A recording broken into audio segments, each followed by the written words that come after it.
So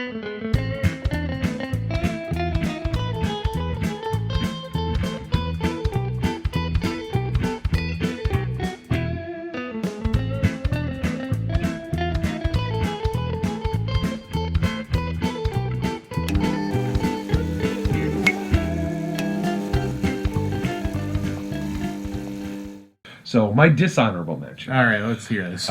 Okay, so I will preface this as the reason it's a dishonorable mention is because this film, for a short time, it was dethroned. For a short time, was the worst film I have ever seen. Ooh. Yes.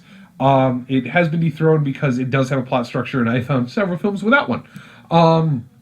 This film is called Santa and the Ice Cream Bunny. Oh, God. Yes. Oh. I found this film, sad to my knowledge, I found this film without a riff before they had found it. So I went into this dry, as it were, and I wish I was drunk because this film is horrid. This film is, well, it's not a film. It's, okay, let me start this off with, It's an amusement park, almost propaganda film. correct, it is an amusement park propaganda film.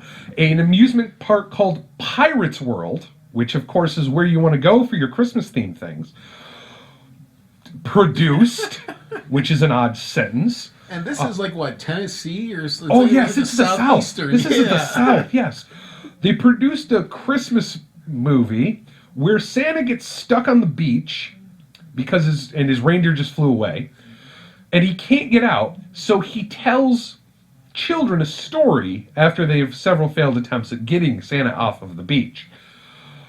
That, mind you, it does not appear that this is in any way near the holiday, and the children don't appear in any way concerned that he might miss Christmas, whatever. It's not directed well or acted well. Or anything. Nothing about it is well. The dubbing is horrible, because yes, it is dubbed. They didn't have a microphone, since you don't hear the beach at all, the waves at all. So, to take up its runtime, what it does is Santa tells a story. They went out and bought a stock, film or like a European, like almost like what Roger Corman would do. They bought a European film and Yes. then they repurposed it for an American film. Yes, that film It was like Thumbelina or was something? Thumbelina. And how I love this, because instead of him just telling the story of Thumbelina, which is, by the way, when he tells it, it cuts to what is effectively a stage play.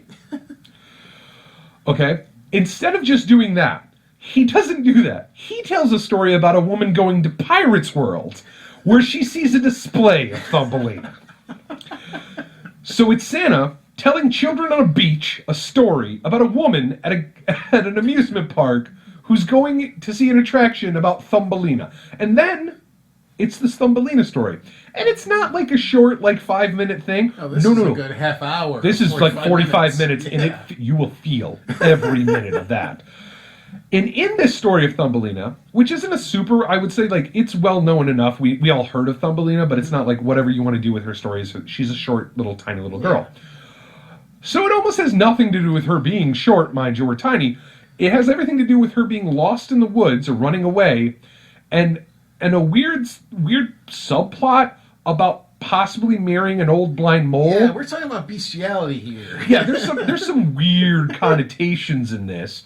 And again, this is all at the level of a stage play. So you got people dressed up like rodents and birds and stuff. Now the costumes are just obviously from Pirates World, so they're not bad per se. They're not great, but it's weird. It's a weird plot.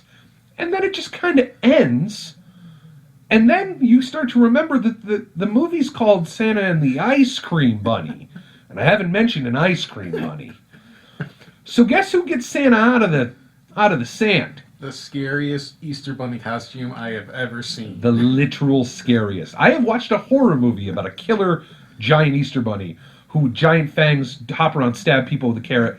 Not even close to being Peter this terrifying. Rinetail? Yes. Oh, God. Not even close to being this scary.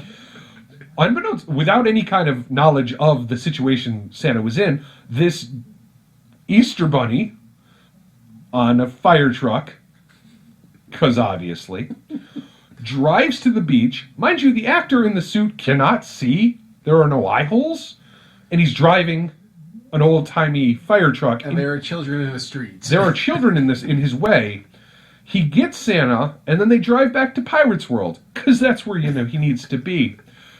Again, they've chosen the actor in the suit that restricts his vision to drive a now fire truck with children hanging off of it on an old dirt road. It's great.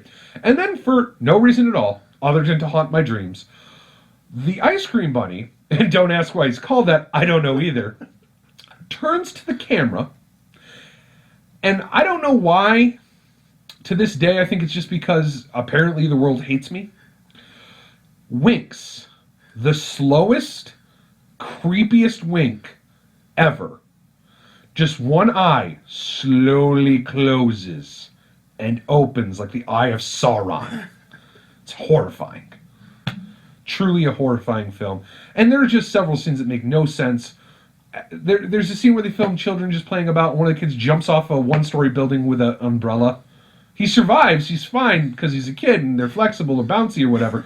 But you would never show this to children. They will attempt this feat. It's horrible.